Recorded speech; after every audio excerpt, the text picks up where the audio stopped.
好了，各位听友，大家晚上好。我们开始今天晚上的分享啊。我们先分享一位同学的体会啊，因为他私信发给我的，我不说他的名字了啊。他说：“李老师您好，说看到生活中他人在诉苦的时候，就他人向他诉苦的时候啊，说我就手了下丹田，在安静之中观察自己的内心啊，自己的内心已经从苦海里跳了出来，能定住自己的心，就不入他的群。有时候诉苦说这个说那个就不入他的群。说觉知自己的心灵成长啊，心灵的成长是那么美好、宁静、祥和。”就不入别的一些所谓不良的情绪的这样的群。然后他分享自己下面的一个体会哈，一个亲身的感受，说我就给在家里面就给父母及姐妹兄弟以及亲人呢组磁场，就发现弟弟也有关心他人的这个话语了，也会知道关心别人了，妹妹也向集体的成员靠拢了，他很少进父亲的房间，心中害怕。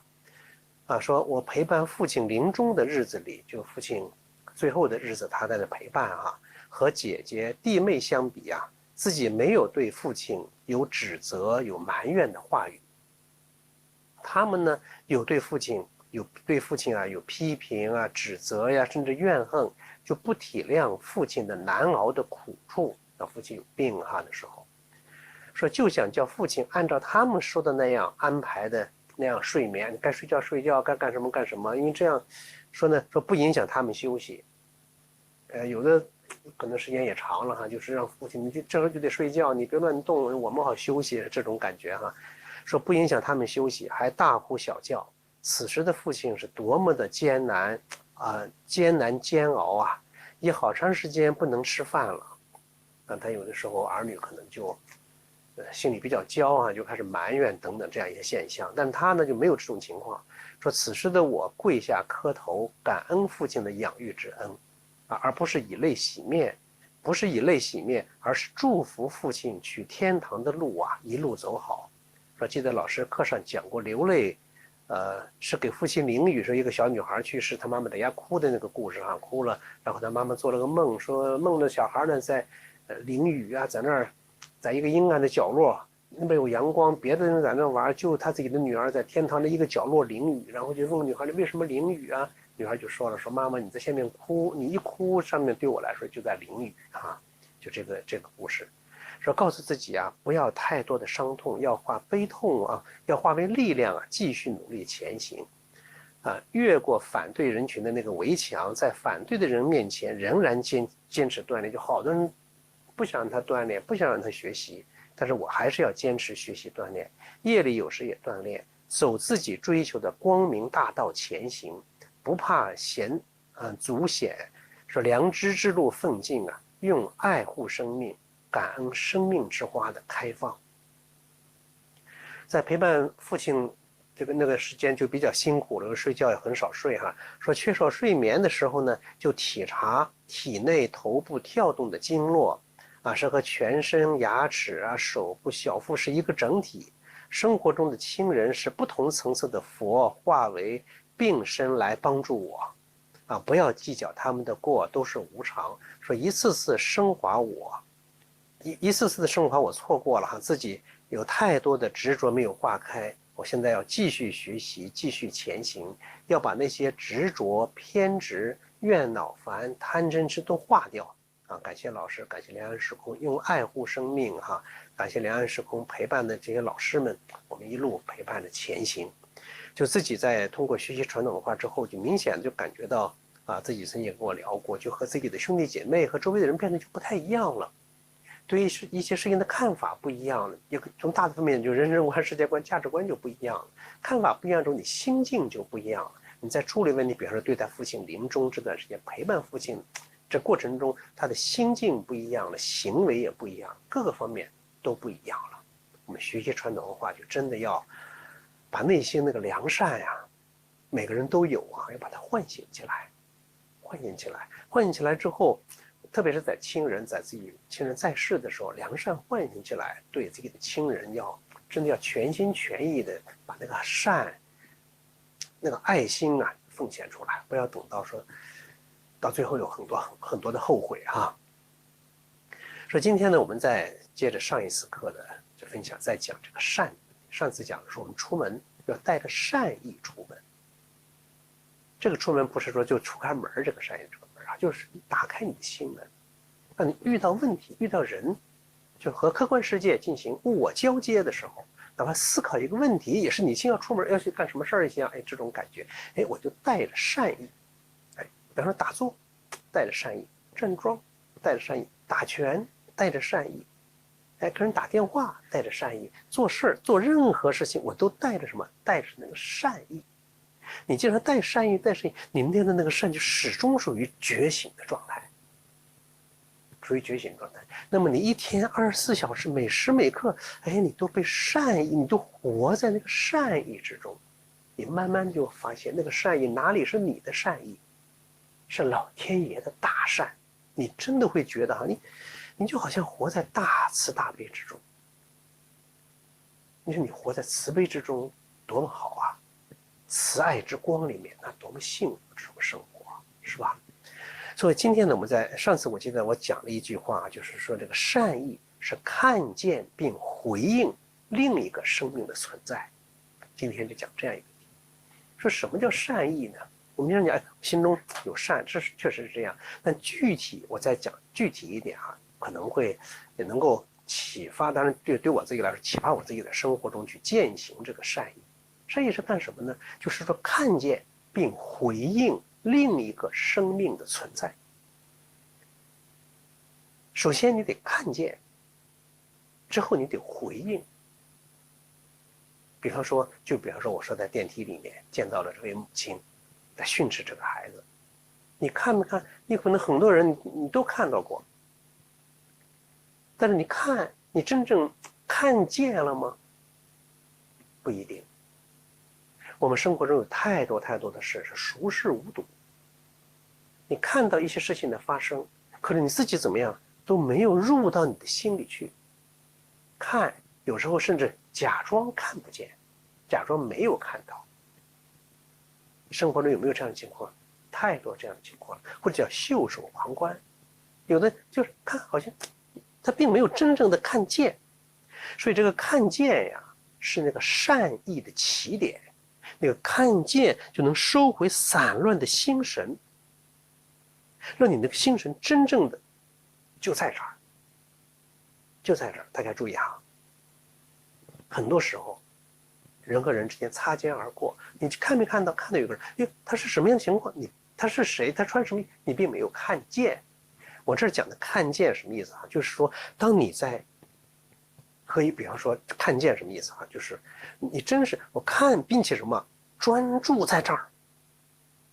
也可以说你不仅看到，比方说你跟人一个交流的时候，看见什么意思？看他跟你说话，你可能想着别的，你神没在那儿。看见什么意思呢？就是说收回你这个漂流在外面的那个思绪，那个精神，把它全收回来了。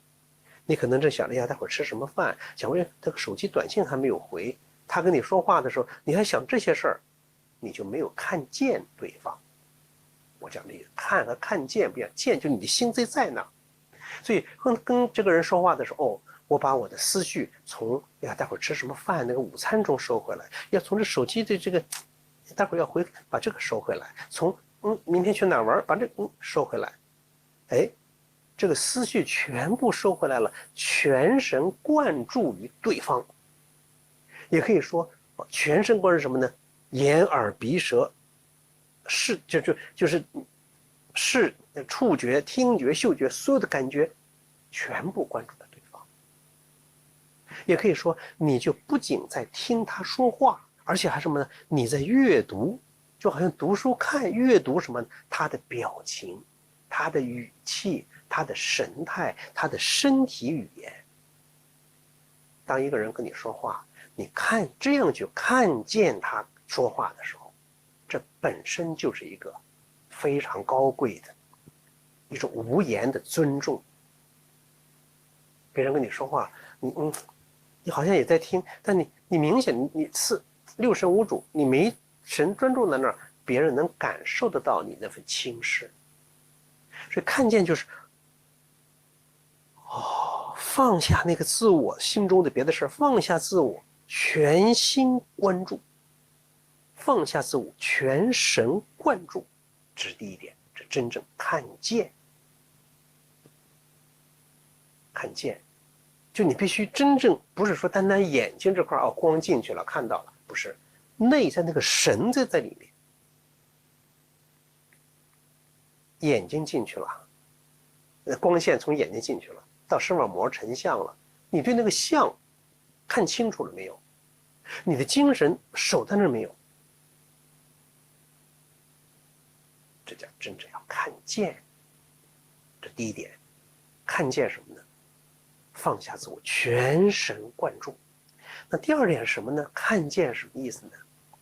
您平常我们在饭店里面吃饭，哟，这服务员来了，快递员送过来了，送快递，快递员来了，我们看没看到呢？看到了。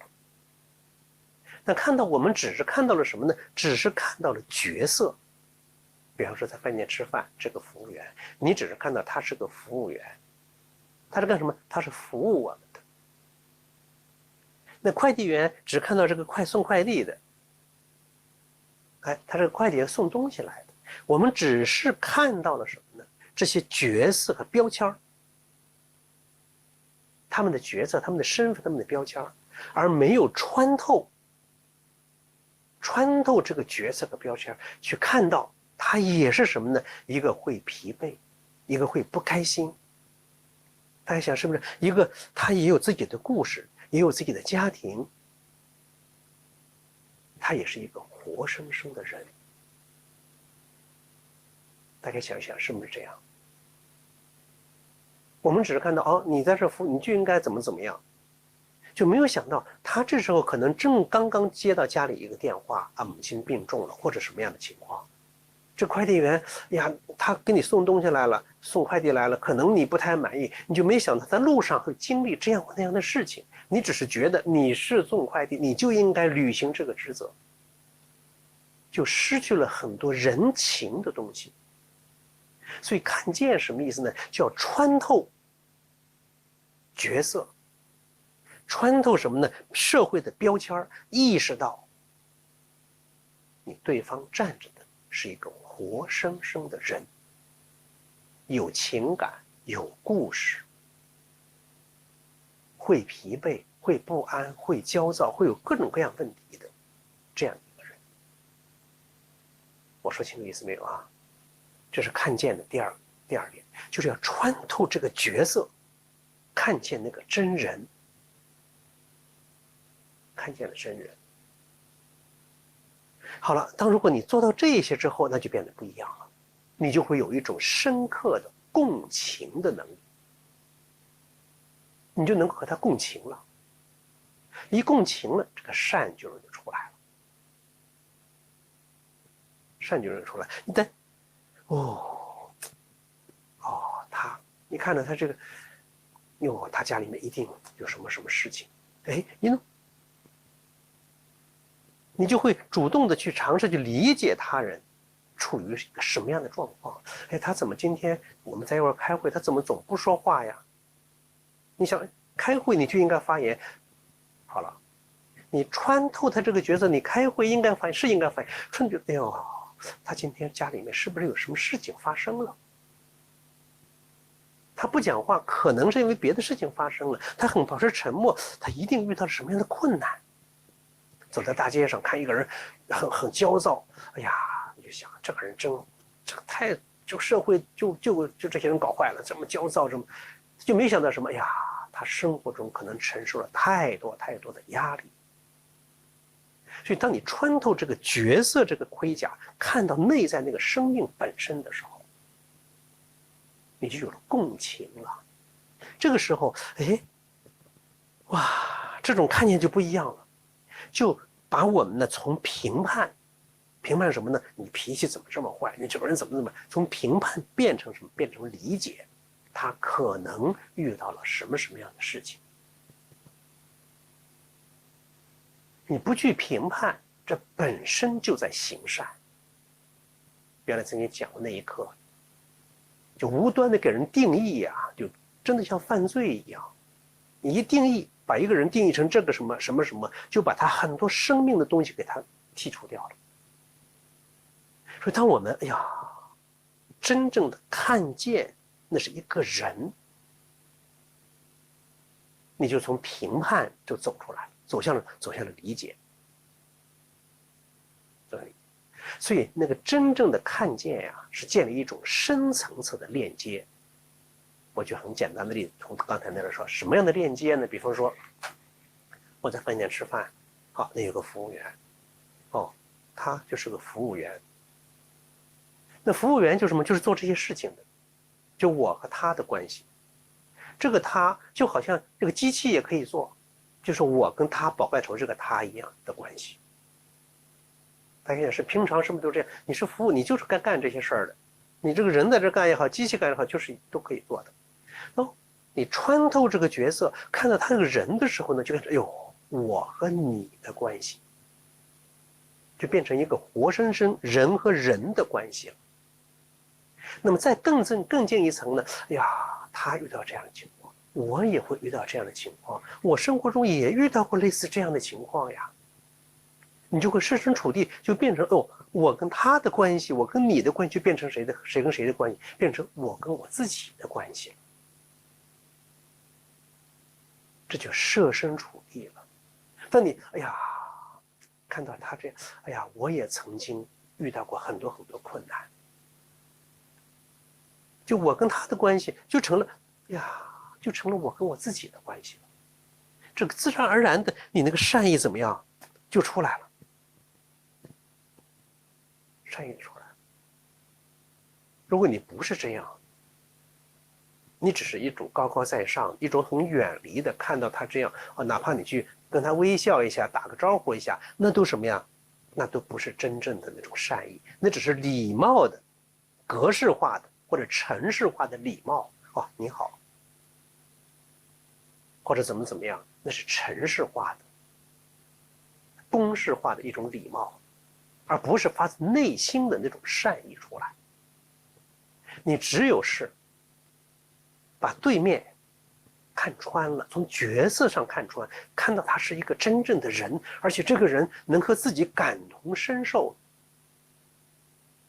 这个时候那个真正的善意才能够喷涌而出。那么这个善意喷涌而出的时候，善意了，善待了对方，同时这个善意呢，也充满了全身，也善待了自己。因为这个善从里面出来的呀，善意必定带着善的那个能量。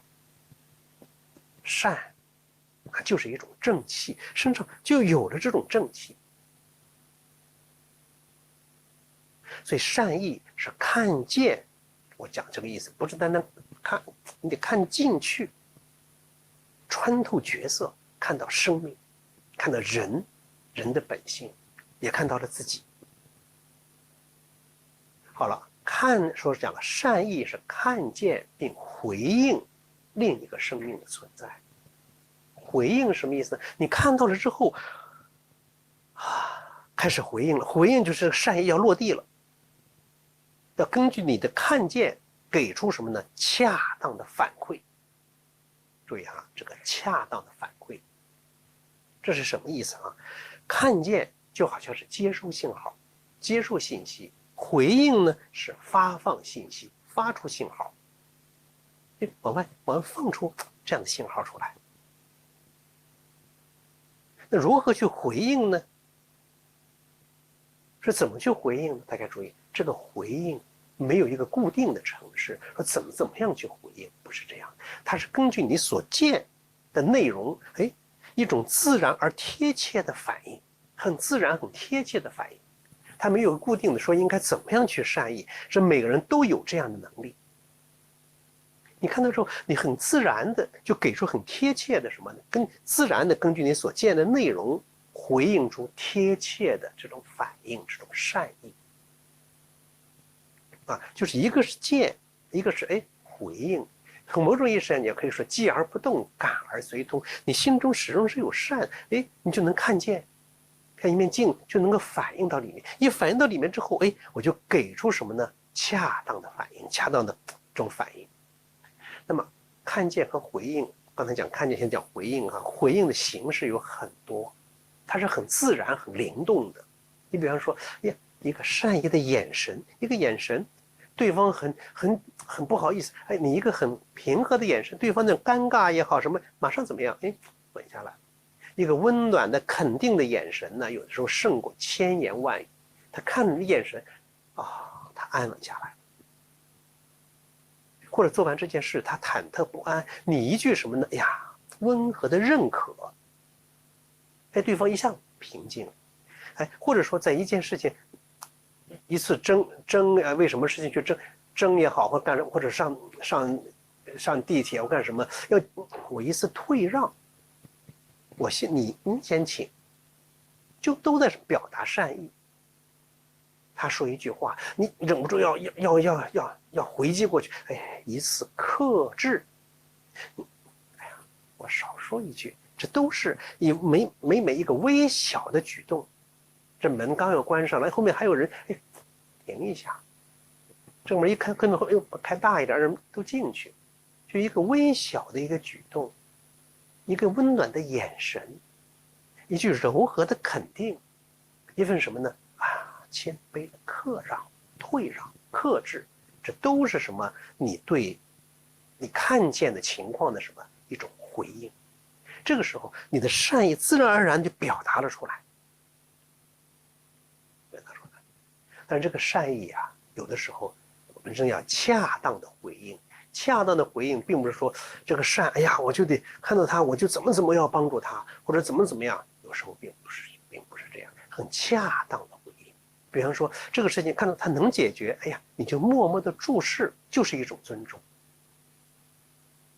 你帮他，你帮的恰到好处。你帮他不是全部你代劳了，让他自己失去了自己作为这件事情我要完成这件事一个主人的这样一种状态了。但这些东西都是有分寸，分寸靠你临时现场那你去把握。所以这个看见和回应，它不是一个固定的程式，说一定要怎么样，它是非常灵动的。每一个人都有这样一种灵动的东西。如果说用一种比喻来形容这个看见和回应的话，就是说每一个人内心就好像我们过去跟你讲，有一个独立的一个独特的频率的电台。看见呢，就是你要调频，调频，这个人跟你在讲话，他遇到什么事儿，你要调自己的心灵频率怎么样调整的和他同频。你跟他同频了，你就能清晰的听到他的声音，他的情绪，他的诉求，他的状态，他要表达的东西。你跟他同频了，你才能得到，才能感受得到。不然的话，他说的跟你光出在你的脑子里，你想你的，他说他的，不能同频，那就没有意义了。所以这个有无线电台，看见就是调这个频，而回应呢就是发声，要发出频率。当你在同一个频率上的时候，你就能发出一段什么呢？能被让他感受到什么呢？被理解、被支持、被重视、被温暖的，这样的一种音乐，这样一种感受。所以善意就是看见并回应另一个生命的存在。你这样去做的时候，真的，你会觉得你的生活就变得很轻盈。因为什么？你始终与善意同在，和善意同在就是和谁同在和道同在。得道多助你始终，和善意同在，就和道同在。它就让你的生活它是很有创造力的，很有生机的。你那个善意，它可以在每一个场合、不同的场合创造出特有的回应方式，它是很有生机的。而且什么呢？你会感受到，这个善意的出现，它是什么？是双向滋养，既滋养他，也滋养我，真是这样的。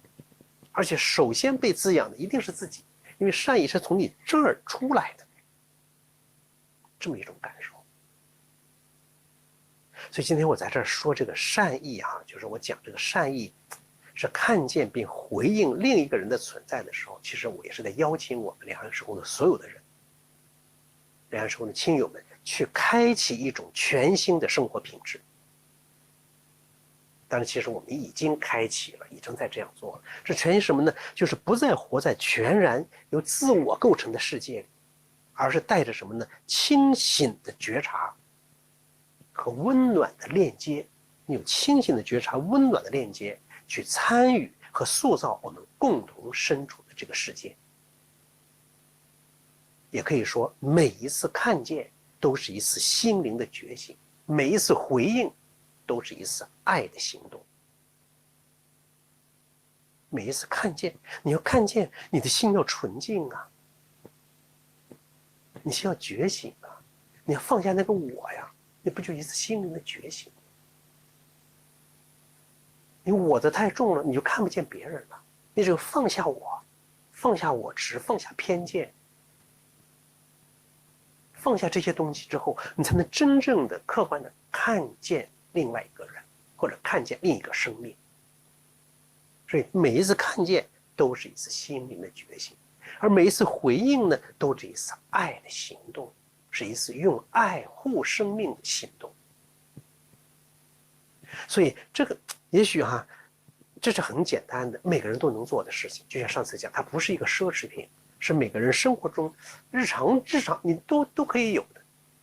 它就是真的是我们能够带给这个世界，就是我们带着善意出门，去看见并且回应另一个生命的存在。这是我们给这个世界，也可以说最平凡，也是最伟大的礼物。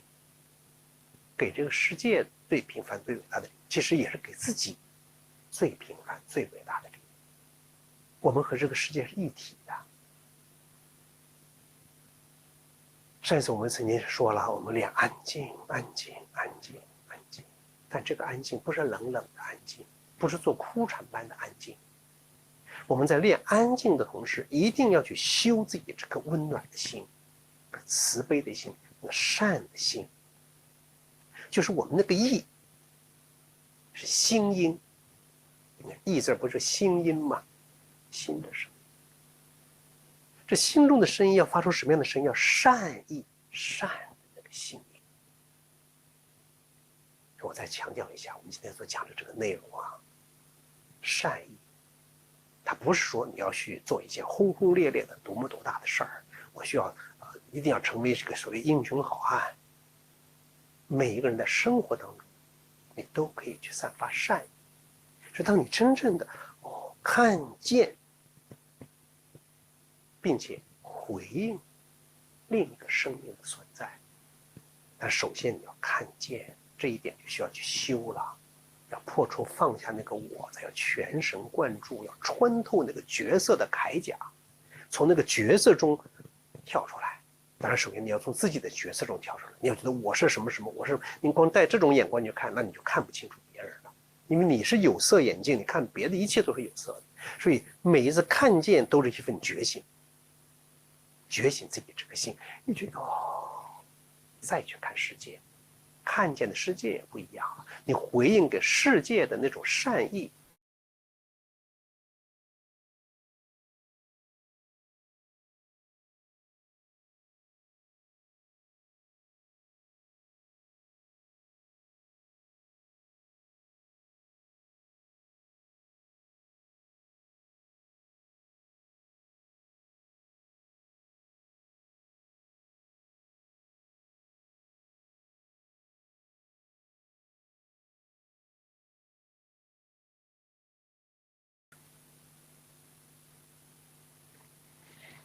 放松，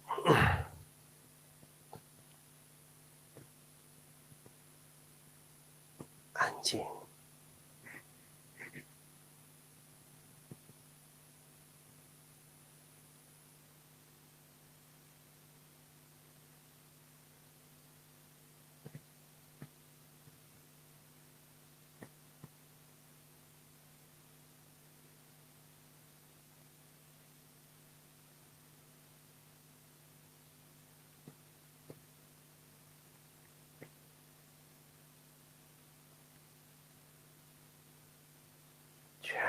精气神啊，一下收回来了。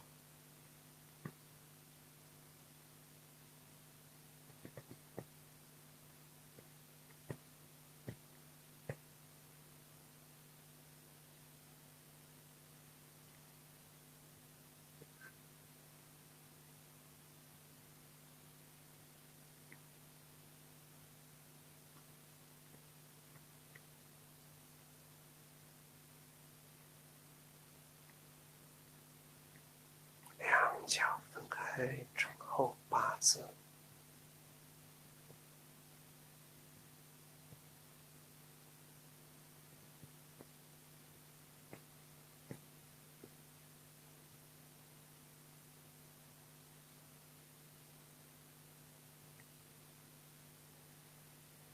手向上慢慢拉起，抬起的不是胳膊，而是安静，是善意，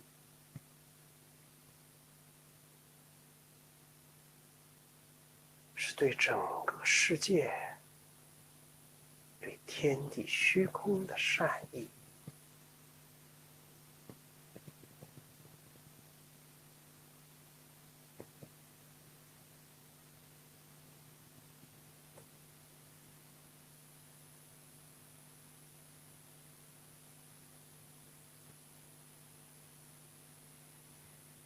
身体微下蹲，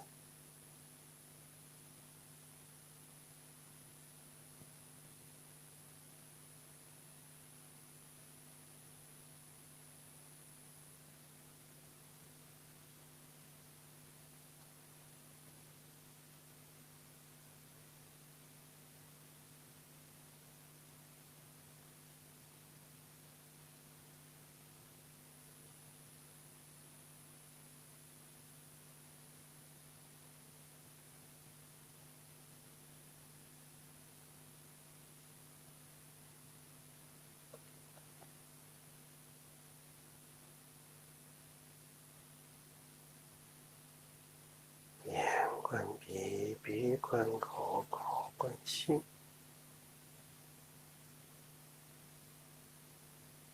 心息相依，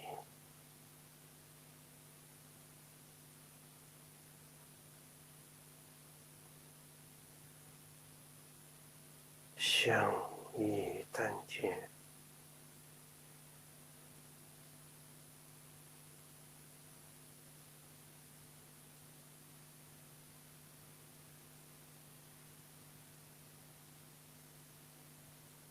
所能动者皆不动，全部听。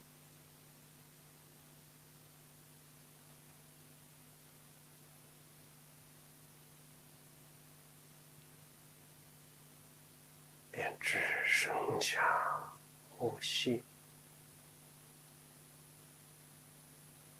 那颗心就全然的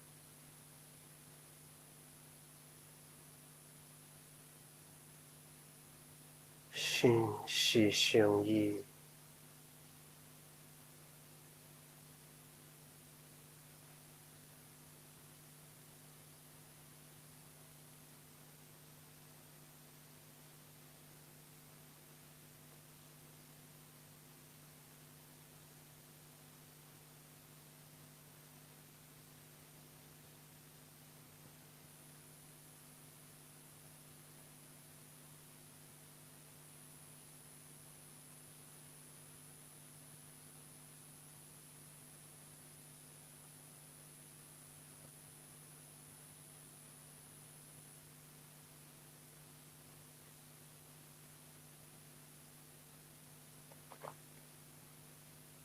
头脑停了，恍恍惚惚，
不知不觉快到时间了，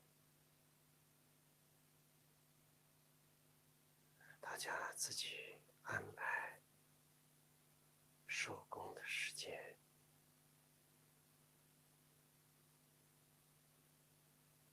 每次锻炼都是这样啊，大家随时可以坐下来休息，随时可以收工结束，没有硬性的规定，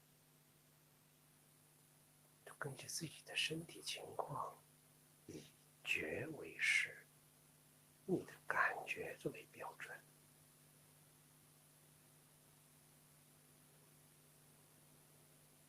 想多站的就站一会儿，想收的随时可以收。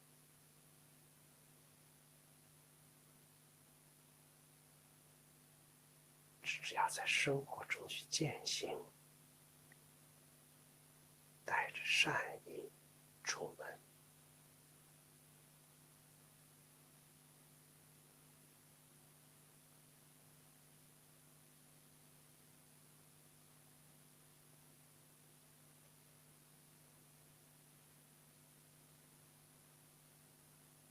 用心去看见，